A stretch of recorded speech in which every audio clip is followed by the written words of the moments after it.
বিভিন্নজন ভক্ত সদায় মা কামাখ্যাৰ দৰ্শনৰ বাবে আহে। প্ৰতিজন ভক্তৰ কিবা নহয় কিবা এটা আশীষ বিচাৰি তেওঁলোকে মাৰ ওচৰত প্ৰাৰ্থনা জনায় আৰু দেৱীয়ে সকলোকে সমানভাৱে আশীৰ্বাদ জনায়। ইতিমধ্যে ভাৰতবৰ্ষৰ বিভিন্ন ঠাইত আমাৰ লোকসভাৰ নিৰ্বাচন লৈ যি আৰম্ভ হৈছে, ইতিমধ্যে কিছু কিছু ঠাইত ভোটদান সম্পূৰ্ণ হৈছে, কিছু কিছু ঠাইত এতিয়াও সম্পূৰ্ণ হোৱা বাকী আছে।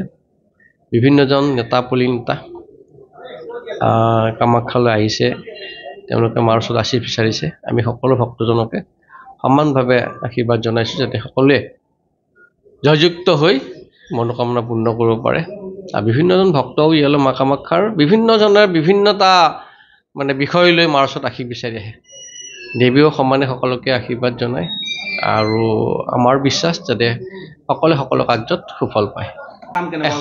এখন কাণ্ট্ৰি খুব সুন্দৰকৈ চলিব লাগে। আমিবোৰ সৰ্বসাধাৰণ জনসাধাৰণৰ যিখিনি সা সুবিধা, জনসাধাৰণৰ যিখিনি সুবিধা, যিখন চৰকাৰেই নহওক সা সুবিধা পায়, জনসাধাৰণ যাতে সুখ শান্তিৰে বসবাস কৰিব পাৰে। লগতে আমাৰ যিবিলাক ইনষ্টিটিউশ্যন হওক বা বিভিন্ন দেৱালয় হওক বা অফিচ কাছাৰী কাৰ্যালয় বা ঘৰুৱা যিকোনো সমস্যা যাতে সুকলমে সমাধান পায়, আমি তেনেকুৱা ধৰণৰ বিচাৰোঁ আৰু ভগৱতী সকলোকে আশীৰ্বাদ দিয়ক, এয়া মোৰ কামনা। কৈছোৱেই যে সকলো জনসাধাৰণে ভাৰতবৰ্ষৰ উন্নতি বিচাৰে, বিভিন্ন সমস্যা যাতে সমাধান হয়, জনসাধাৰণ যাতে সুখ শান্তিৰে বসবাস কৰিব পাৰে, সকলোৰে সেই কামনা আৰু মোৰ ফালৰ পৰা সেইখিনিয়ে মই বিচাৰোঁ।